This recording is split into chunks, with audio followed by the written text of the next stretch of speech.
Hello, and welcome to the Weird Waves podcast. My name is Taylor, and this is episode 45. That's right, guys, we are back. I really appreciate everybody, I guess, allowing us to take a week off. We have really enjoyed ourselves. We went to North Carolina. We had a surf trip. It was amazing. It was really cool. We're here in Florida. We are looking into houses. We have been just kind of getting everything situated down here. So to be able to kind of take a breather was really enjoyable.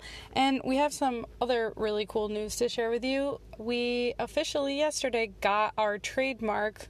We are Weird Waves Podcast. It is trademarked. It's so cool.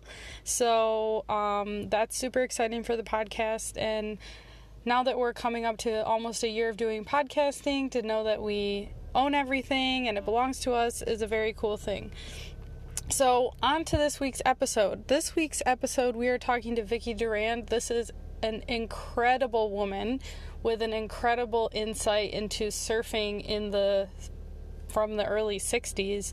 Her mom went to Hawaii and she joined her and she wrote a book, Wave Woman book, about her mother and her experience surfing, and it's just incredible. When you hear her talk about, these wave competitions and going to Peru in the early 60s and all this stuff, it seems so unimaginable to just go and own property on the beach and just go to Peru and try to encourage women surfing. It's just, the story is fantastic, and I'm really looking forward to you guys hearing this story and reading the book. Kelly is actually the one who gave us the information, so thank you, Kelly. And yeah, this is a really, really great story, and I really hope that you guys enjoy it. That's okay. I'm not. I'm Taylor. I'm Surprise. Isn't that funny? You're not the first person who said that, actually. So sometimes when I'm talking to guys, they'll say like, "Hey, bro," and I also say "dude" because I feel like "dude" is for everybody. I always thought just for men. Maybe it's just changed, but saying like "dude," I think it's kind of like, "What's up, dude?" I just say to anyone, and then I've had that happen before, actually, when people are like, "Oh, you're a girl," but I am. Here I am. Okay. How are you? Great. Just haven't done too many Skype, so I wasn't sure. Hoping it would all work. It looks like it is. Yeah, Can you? your audio quality is great. Okay. All right. Yeah. So how long have you had this podcast? We're coming up to a year, actually. Okay. So we interview people from around the world who surf, and the premise, I guess, is it's about people who surf. So it's not only about surfing or professional surfers, but it's more about what is a person who surfs look like and kind of what do they do, if that makes sense. Okay. So mine is past tense. Okay. And where are you calling us from? I know you said Hawaii time, but where in Hawaii are you at?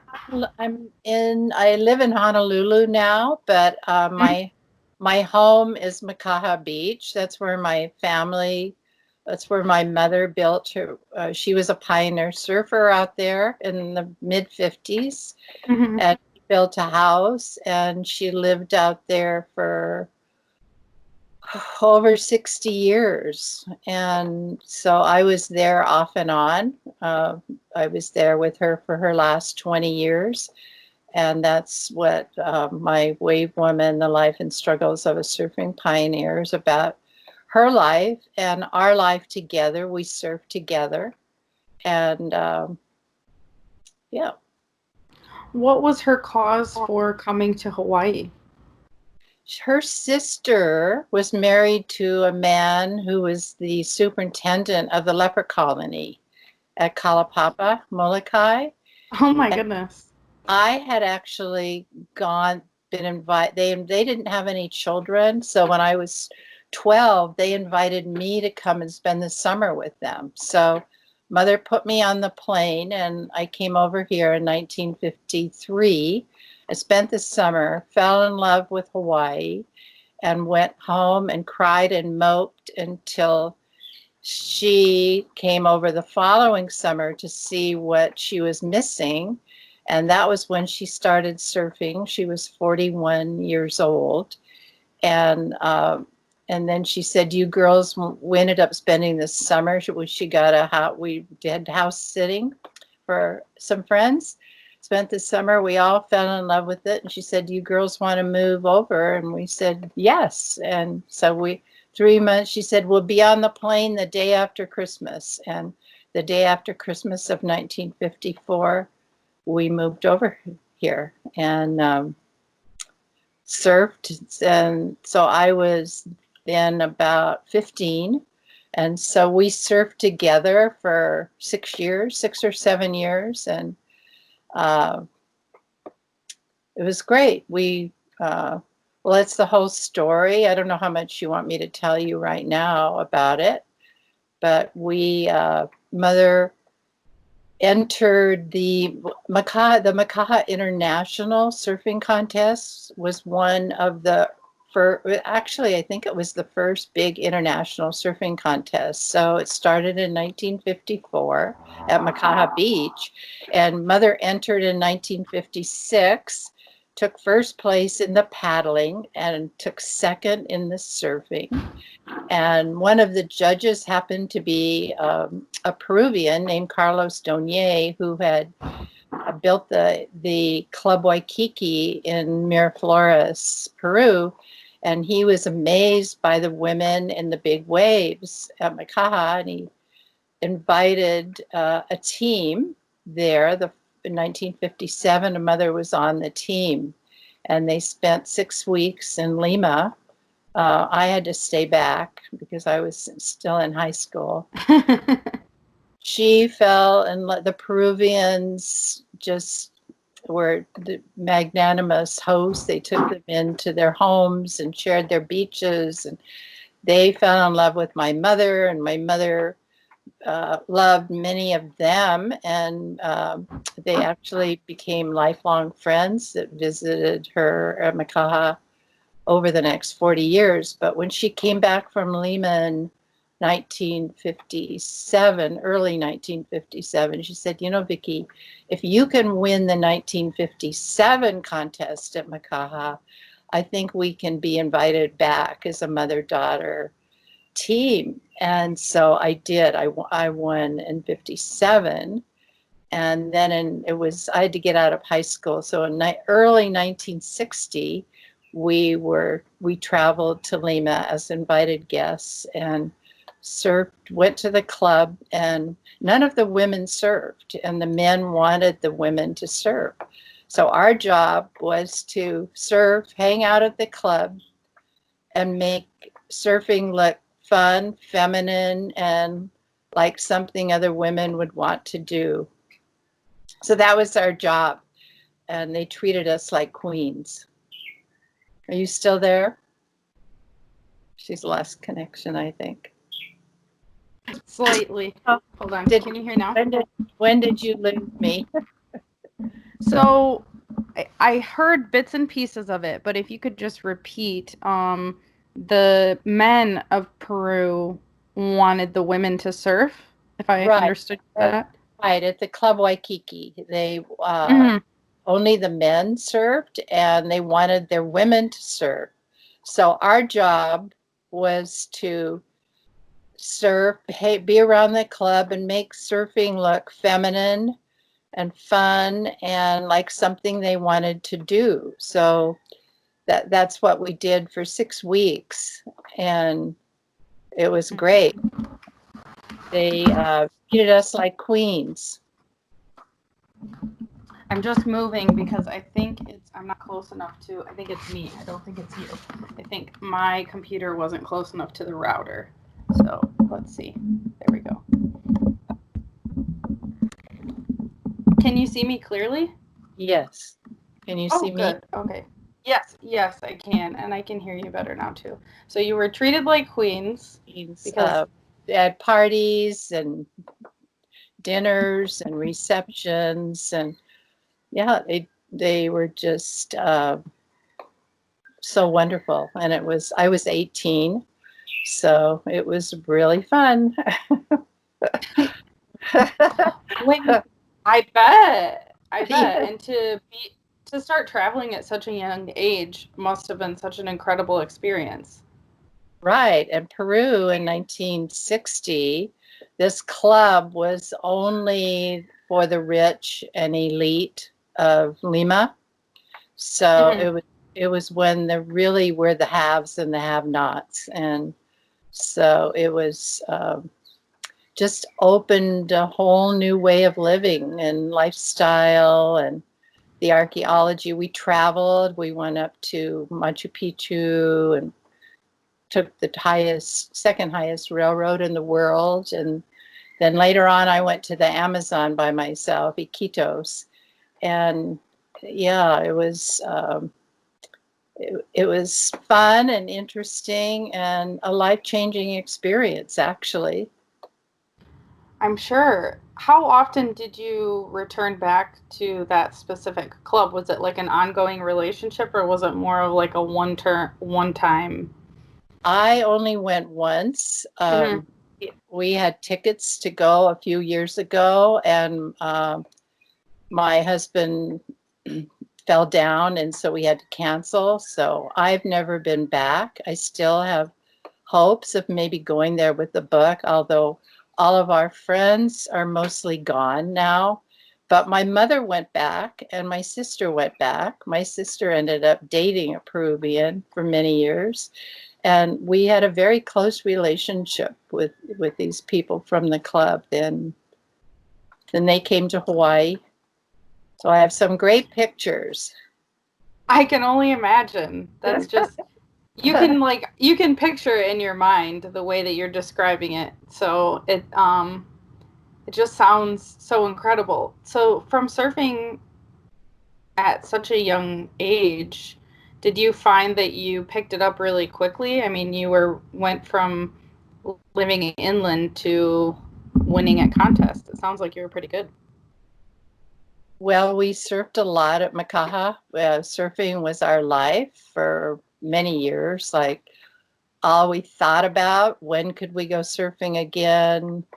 Uh, the waves that we caught, how do we surf better? And we surfed actually at the beginning of the renaissance of the surfing movement as we know it today.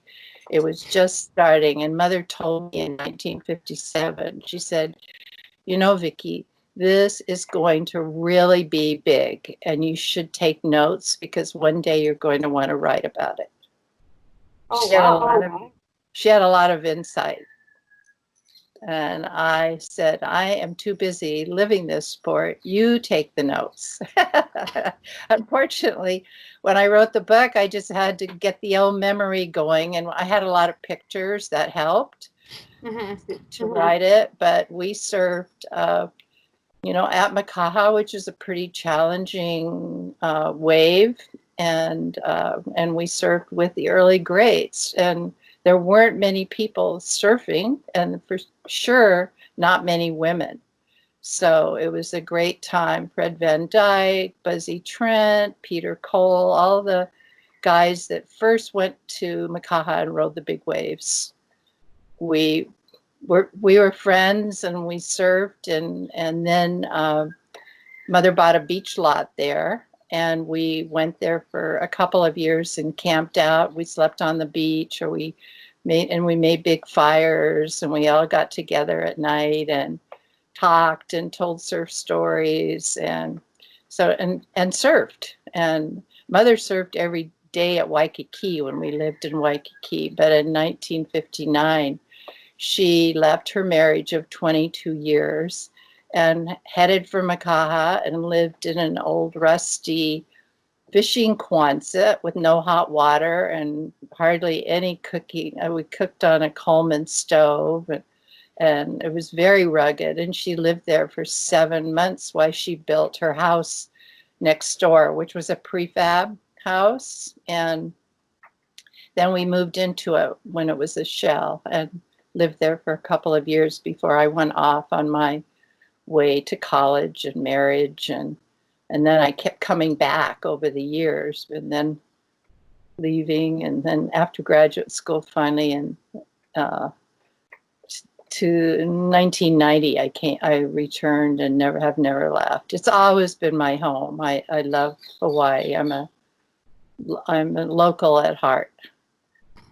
And what did you study and where did you go to when you left for college?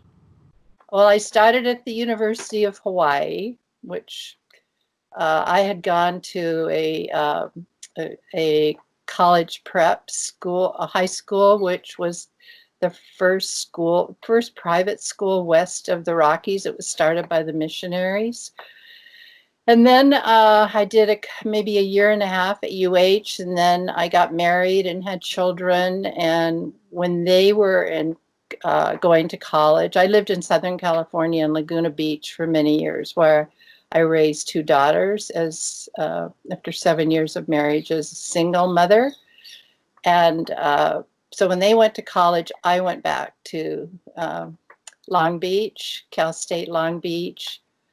Well, first I went to the Fashion Institute and studied apparel manufacture and design. Then I went to Cal State Long Beach, and then I went up to Corvallis to Oregon State to get my master's. Then I came back to Hawaii because I always wanted to come back and spend the last years with my mother. And then I went back to, even though I had a master's, I got a job at the local high school, which was a Title I school, and as a special ed teacher. And then I went back and got my special ed degree, and then I got my family and consumer science teaching degree. So I would be in the system in Hawaii. So it was kind of a long too many years in the classroom, many years in the classroom. Yeah. That's incredible. It's a really interesting story. What is it about Hawaii that brought you back? Well, like my mother, I love the ocean and I like being outside. And so I like warm air and year-round greenery and Hawaiian music. And I don't know, I just fell in love with Hawaii, and I never really identified with California, even when I lived in Laguna Beach, which is about as close as you can get to Hawaii. I just always wanted to come back here. So it's just the whole way of life here. And you're in Florida, right? That's correct.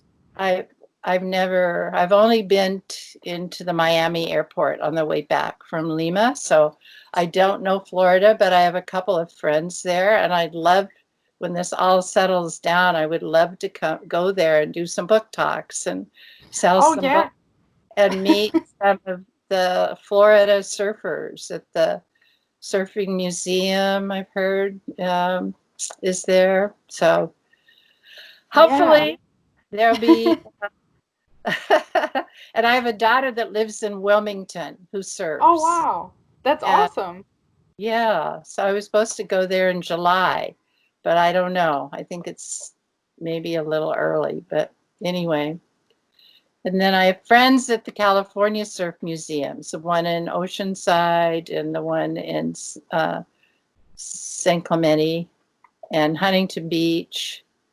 And so I was hoping to do a whole big book tour. Well, hopefully when it's over, you can, get some cheaper flights, because I have a feeling it's going to be pretty affordable to travel once it's a little bit more acceptable to travel. And you can get around. We'd love to have you here. We're in Lake Worth, which is outside of West Palm Beach. And we actually just moved here, but I'm starting to meet a lot of surfers, and there's a really interesting surf community here. It's different, but it's really cool. Wow. So do you surf? Yeah, we surf. We started the podcast because we actually surf the Great Lakes. That's my husband and I surf, and we lived outside of Chicago, and that's what propelled us to uh, surf or start the podcast. And it was actually my friend Kelly, who surfs in Canada, read your book, and she's the one who sent me the information about you and your book. Oh, okay. I wonder if she was on the Flow Summit. Probably. Yeah, I think so. Is she in Vancouver? No, she is in Toronto. Okay. But she was in some. I forgot where she told me she read the book, but she sent me your profile on Instagram and was like, "You have to talk to this lady." Oh, oh, that's nice. Yeah, thank you for having me on too. I didn't get to thank you. Oh yeah, well, it's such an interesting story, um, from not only your perspective but also the perspective of hearing the stories about your mother. It's just fascinating because I think when people think of Hawaii, they think of like almost hyper masculine surfing right now. Right. And almost like the commercialization of the surf industry. So to hear, you just so casually talk about like, yeah, mother bought a lot and we camped on the lot. It just seems like something that's so unimaginable. Right. Right. It was an amazing time in surfing. I feel so lucky to have experienced that with the people that we were with. It was fabulous. And to be able to do it with your mother and have all your friends, I mean, all my high school friends that surf wanted her for their mother. Everybody loved her. And she was a daredevil and uh, wanted to try anything exciting at least once. She and Yeah. very competitive. It's Yeah, just fascinating too because it's so rare that people start something new even at 30, but at 40 it's just, and then to win competitions as well, it's just like, it's so interesting. well, she was, she had such a belief in herself. She believed that whatever she wanted to do, she could do it. There was nothing that was going to stop her.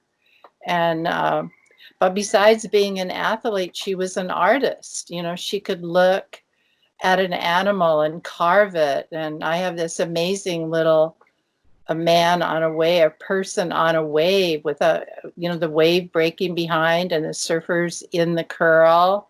And she created that plus many other charms. And I'm thinking that recreating those. I have all the molds. And she was a manufacturing jeweler besides being a dental hygienist.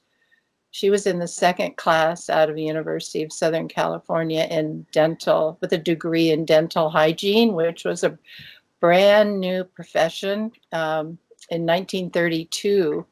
And she was only like 18 years old working on people's mouths. So she had to work really hard to gain their trust. And she did it.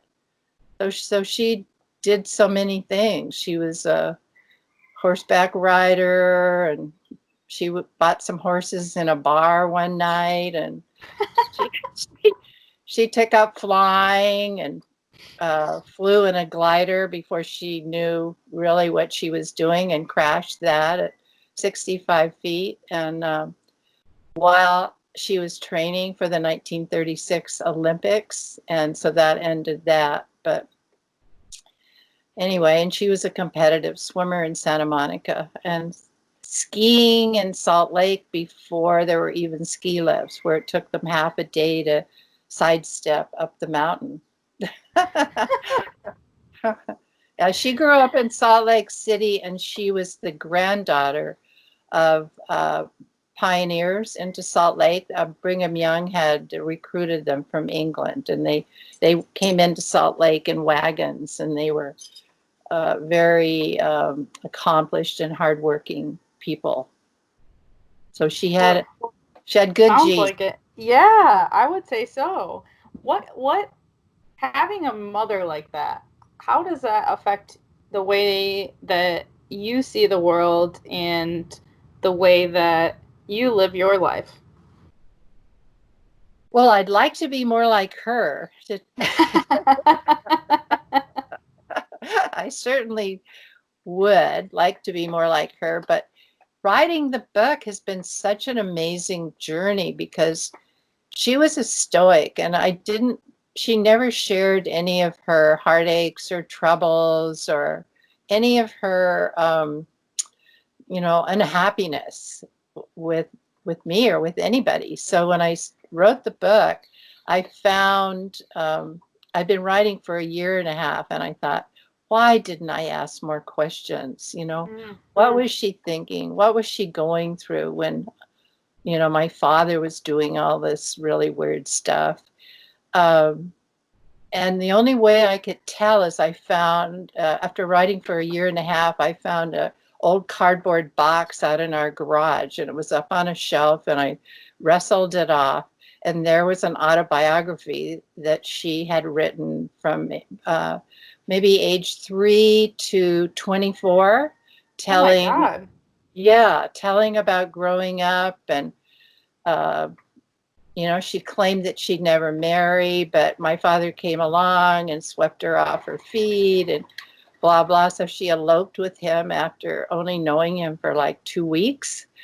And and then there were letters, and there was memorabilia and photos. So that helped me piece part of the picture together. But in learning more about her, I learned more about myself. And she loved excitement. Well, I'm starting to feel like that's me too. If a day goes by and something exciting isn't happening, I'm going, where is it? How can I make it happen? But in no way do I measure up to. I mean, she was amazing. What was it that caused you to want to write a book? Because she had such an amazing life and such an amazing philosophy, and her story was just like it had to be told. And she had actually, when macular degeneration set in late in life, and she slowly couldn't do the creative things like pottery. She loved to do pottery and go to a senior citizens class, and she glazed her pottery in colors of the ocean and the sand. It all had an ocean theme. And then when she couldn't do that anymore, rather than just falling into a slump, she thought about it all, and she said, I still have a brain, and I'm going to write too about my life and my experiences and my thoughts. So she had written so many haiku poems, and she'd paste them out on her fingers and wait for my sister to come and write them down, that this friend and her soulmate said, you have to make a book. So she made a Xerox book with and I wrote the introduction, 2 pages, and she actually sold that book during her later years. And then she did another one. And 4 years after she passed, I started looking at that book, and I went, there has to be a better book. So that's part of what inspired me. And it was a story like the Maya Angelou says, there's no greater agony than an untold story inside of you. It was kind of like that. So, and when I first started, I went, do I have a story? And I had 3 editors, and my first editor, yeah, you have a story, but I really needed to learn how to write I thought I'd tell the story with pictures and sort of the kind of writing that I knew how to do. And then when I got to my third editor, she said, take all those pictures out right now, and we're starting over. And then I had to learn how to write scenes and build characters and turn my mother into a character. So it was a challenge. It took about 4.5, 5 years. It was a challenge, but really a wonderful process, because I learned more about myself, besides learning more about her and my ancestors. And, it's just, and now it's, just really fun marketing it. And I was really thrilled because last weekend it was on the New York Times suggested summer reading list. Oh, wow. Yeah. How's that? That's awesome. And I was contacted about possible film and TV rights. Oh, wow. So it'd make a beautiful full feature. Oh, yeah. Oh, my goodness. Or even Yeah. like a long form series. They have those like documentary. It's like a TV show that has like whatever 8 episodes, because Yeah. it just seems like Right. just such a huge story. And even the way you talk about it, I feel like I could just close my eyes and you can see. I've only seen some of the pictures, but it's already such a romantic picture in my head.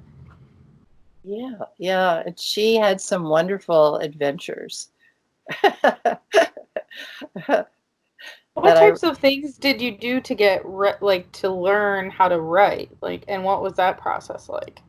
That process was really hard. Like I said, I went through and spent probably about a year scanning all these pictures. A lot of them were on this little 3D thing, and I sent them off to a man to have him scan them, who had this special equipment. Then I bought a scanner and a really good printer, and hired a gal to help me scan them and go through. We scanned all the pictures, which triggered a lot of memories.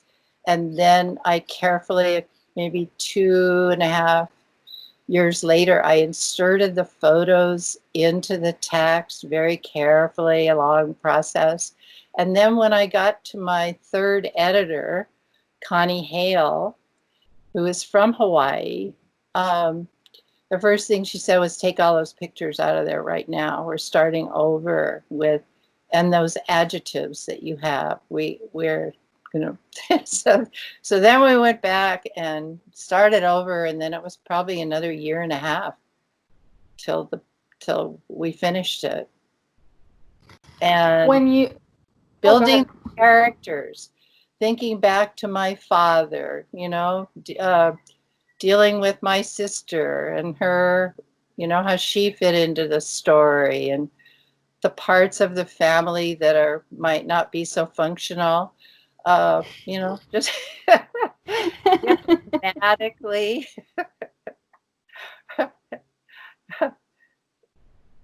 Yeah, Does that answer? Oh, and then certainly.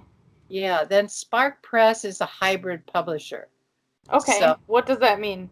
that means that it's sort of in between self-publishing and getting a big publisher. And given my age and what I'd already been through with the book, I didn't want to spend a couple of years writing book proposals and sending them out and trying to get a big publisher to take it on. So my editor strongly suggested this Spark Press, and that's where I paid for everything, but I had it the way I wanted. Nobody dictated the amount of pictures, what pictures, and I chose my cover, which I'm friends with a lot of authors, and they say nobody ever gets the cover they want. I did. So, yeah, it was, and then I have distribution through Ingram Publisher Services, which if you just self-publish, there's over 1 million people writing books every year now. And if you don't have really good distribution, you get buried. So distribution's like a marketing type of Yes, service, so or any museum, any store, any bookstore, any business can buy my book from Ingram Publisher Services, and okay. they have reps, and they that's my distribution. Besides my own webpage, which is did you go to that, the Wave I Woman? did. Yeah, so I'm Yeah, yeah. that all the time. So did you get to see the interviews and the haiku and Mother talking about her surfing? Yes, Maybe. I looked only slightly at it because actually I know this might sound strange, but the way that I do interviews is the less I know, the Okay. better, because No. that way the perspective is someone listening who hasn't seen anything, you know? Yeah. Got it. Good point. So, I only slightly because I find that if like the one of the last interviews I did was somebody that I know very well, and it's actually almost harder for the Yeah. listener because I already know certain things, so I can make assumptions and make these, more narrow questions. Where if the less I know, then my listeners can kind of understand because they might not know anything either. Yeah. I can understand that. But now I will certainly go and check it out more and also read the book because there is no better time to read a book than right now. Yeah. So, do you have a plan? I mean, you talked kind of about, wanting to do book tours. Is that your main way of kind of getting the word out about No, the book, no, or? no. I'm hoping to get it in as many publications as I can. And I'm hoping that other large newspapers will maybe do an article or do something Mm-hmm. around that.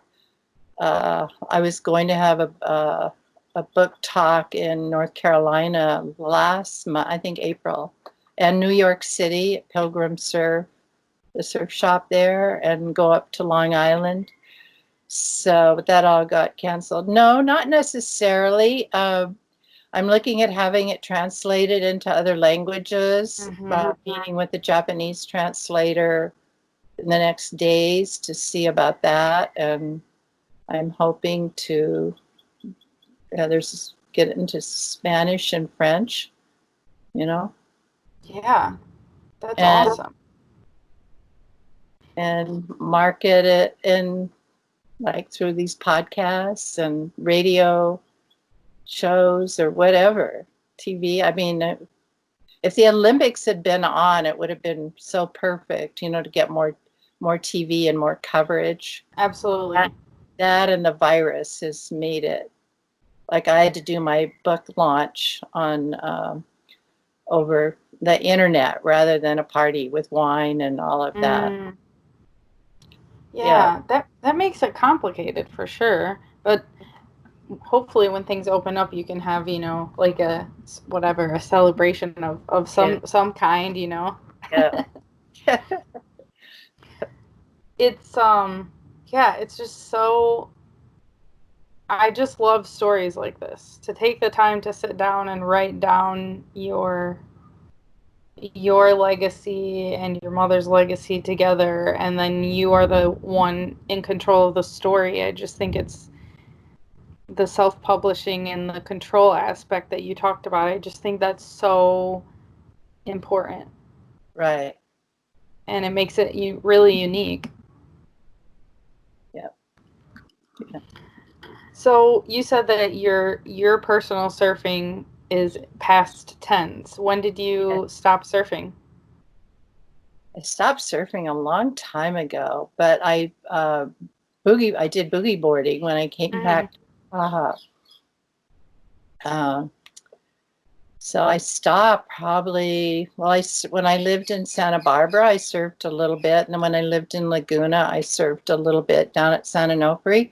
But I was always working, trying to, keep a roof over our heads. And so I didn't have much time. I used to do this summer festival in Laguna Beach, and it was just full on, nothing but work for 6 or 7 weeks. And then at the end of it, I don't know, I was just too tired. But I did go down to San Onofre and surf a little bit that would have been in the 80s. And I wouldn't dare do it now because I don't want to get hurt, Right. That's maybe boogie boarding. And I don't think the wave would be gone by the time I got up on the board at this point.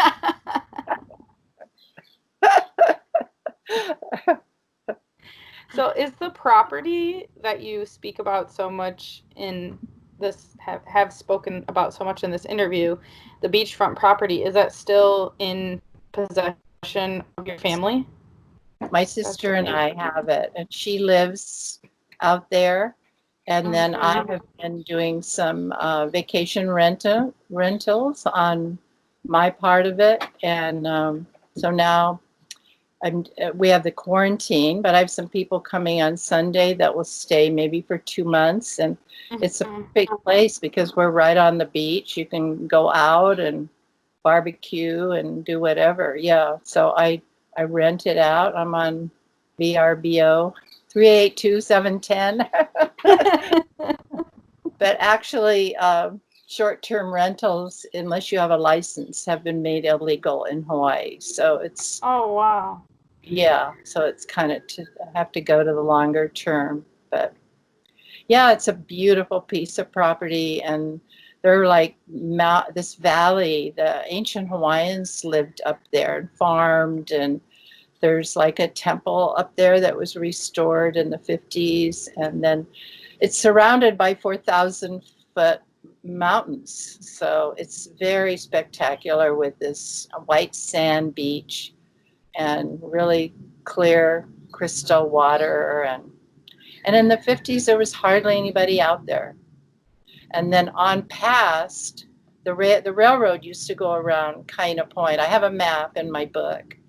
And the railroad used to go around. So in the 50s, we could drive around on the old railroad bed. And we drive over to Haleiwa and Sunset, but you haven't been able to do that for years. So the road dead ends just past Makaha. And it's a very interesting place. It's very local. As Honolulu has developed and become more expensive, people have gone out there. Local people where they could afford to buy a place. So the traffic in and out of there can be really fierce. But yeah, it's an amazing... Do you have the property, like, is it in some sort of trust or something like that? Or how does that work? It's in a trust for my sister and myself. Yeah. Yeah.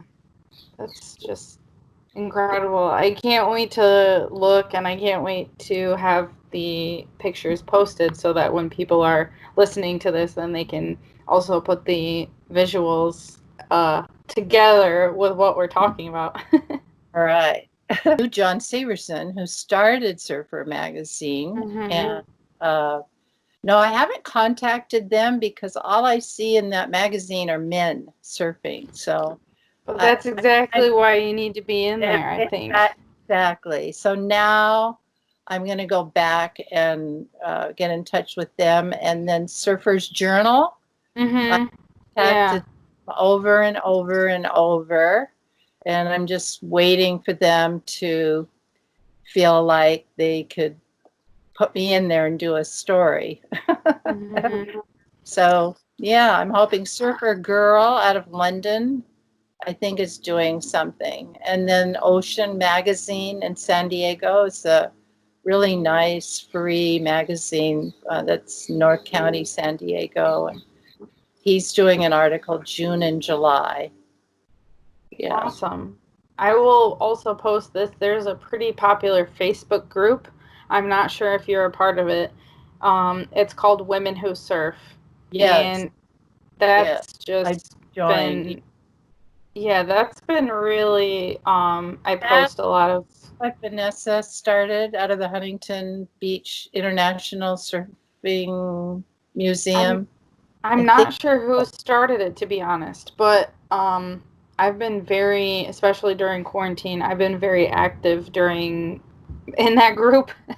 Okay. And there's a lot of you get a lot of positive responses when you share anything with that group of women. It's very um, encouraging. But I would say that Surfer Mag would totally jump on this, and they've been doing a lot of like video stuff as well. So I don't know how that could play into it, but I just think that could be. Yeah. My second editor was Ben Marcus, who is a former editor at Surfer Magazine. Oh, So awesome. I'm still in touch with him, so I'll Mhm. find out who to contact. Yeah, So because they're trying to go, it seems like, in some different directions, or creating kind of like they're trying to switch it up from like what you're saying, just like professional guys doing airs. They're trying to right, like mix it up a little bit. right, Which that's good too, but we need a little bit of a right, variety. right. So I have three last questions for you. Okay. Um, the first one is, what is the weirdest wave that you've ever surfed?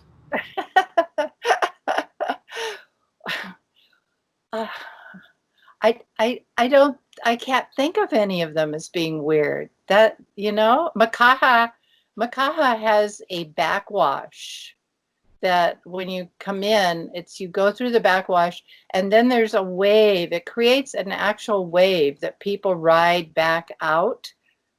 Mm-hmm. A 400 yards, something like that. So I would say that, not that I can't remember surfing that, but I think that's the weirdest wave I've seen. That counts.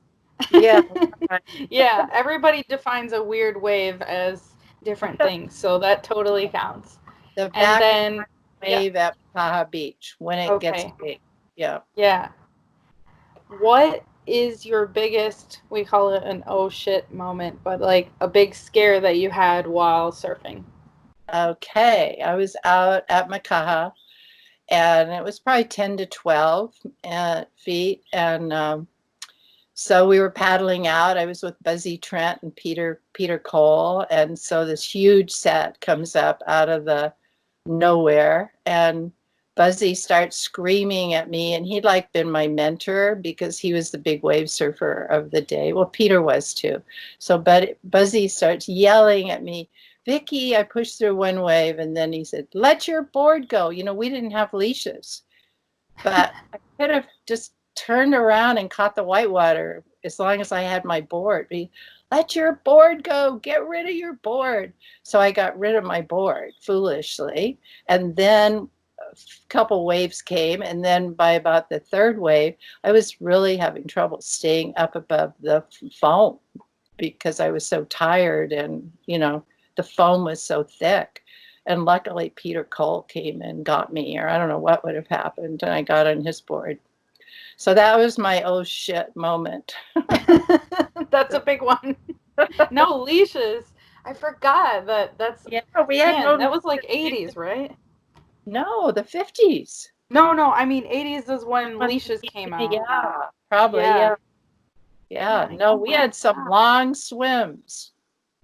Like body surf, the waves in too, and the current would push you, but it was still long. In fact, when we get in, often little kids had our boards, so they had time to catch a few little waves. And so mother used to often find Rel's son when Rel was like 7 years old with her board, fooling around in the shore break and stuff. That's awesome. That is just awesome. It just seems so hardcore now to when you see someone without a leash, it's like, oh, it's like a serious thing. Yeah. Yeah. Well, it can be dangerous too. That's true. That's true. So my last question for you is, what is next for you? Selling this book. Right. Selling this book and getting it translated, and hopefully doing some travel. I was supposed to go to connected with some people in Wales, but I was invited to a conference that they have in June to empower young women through surfing and skiing.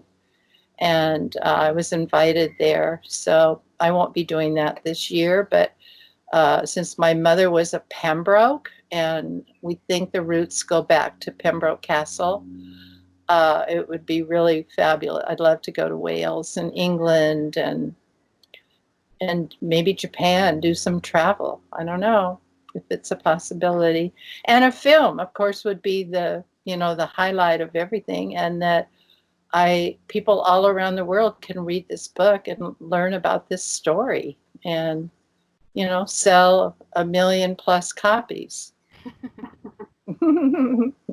That's a lot to look forward to. That sounds incredible.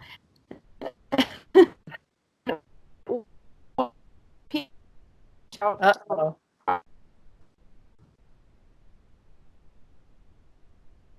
You're stuck in time again. Okay. All right. There we go. If people want to reach out to you, how can they find you?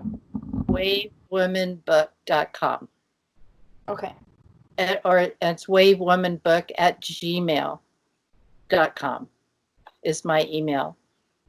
Yeah. wavewomanbook. You have to put the book in there. @gmail.com. Yeah. The web is I'll put all the information. All right.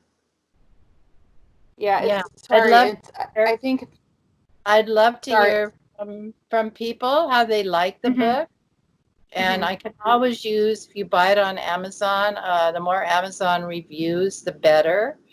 And one of my early surfing buddies, Candy Tappan, disappeared to Florida, 60 years ago, over 60 years ago. And I would love to find her if she's still alive.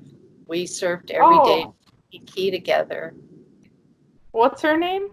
It was Candy Tappan, Tappen. So she would be 79 years old now. Do you know where in Florida? I think around I don't know, Miami maybe. But I've tried to find her on Facebook, but no luck. We'll have to put maybe she has a married name or something. I'm sure or that was her married name. That was her maiden name. Okay.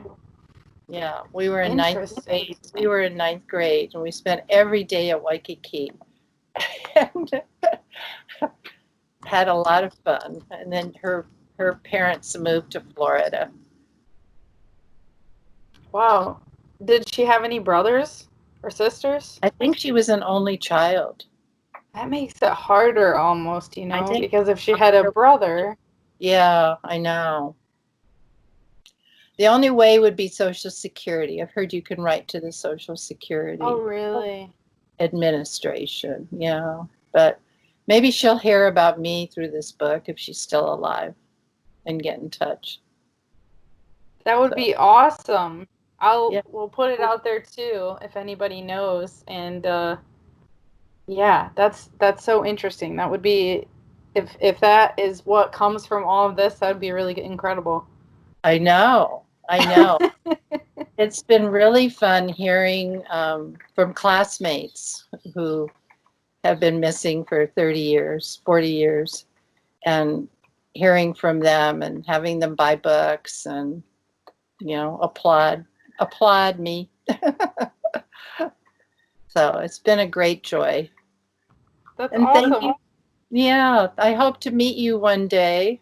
Oh, yeah, me too. I'm sure our paths will cross. Thank you so much for doing this. This was just awesome. I can't wait now I can get my hands on the book and I'll read it so it doesn't influence the way I did the interview. And that was episode 45. I really hope that you guys enjoyed it. Please go check out her book. It is wavewomanbook.com. You can also find it on Amazon. And like was said in the last couple minutes, do you know Candy Tappan? We are trying to put the word out to find this woman. She escaped, quote unquote, or ran away to Florida, and Vicki has not heard from her since. So, do you know someone with the last name Tappan? Do you know someone whose maiden name was Candy Tappan? If you do, let us know, or you can send an email to wavewomanbook.com. That is kind of our side mission from this episode. If we could crowdsource a way to find Candy Tappan, that would be just incredible. So if anyone could do it, I believe it's our listeners. We're a well-connected bunch, so just kind of putting it out there to see what happens. Anyways, I hope that you guys love this episode as much as I did. It was just such a joy. And of course, we will see you next Monday with another episode. Have a wonderful week, guys.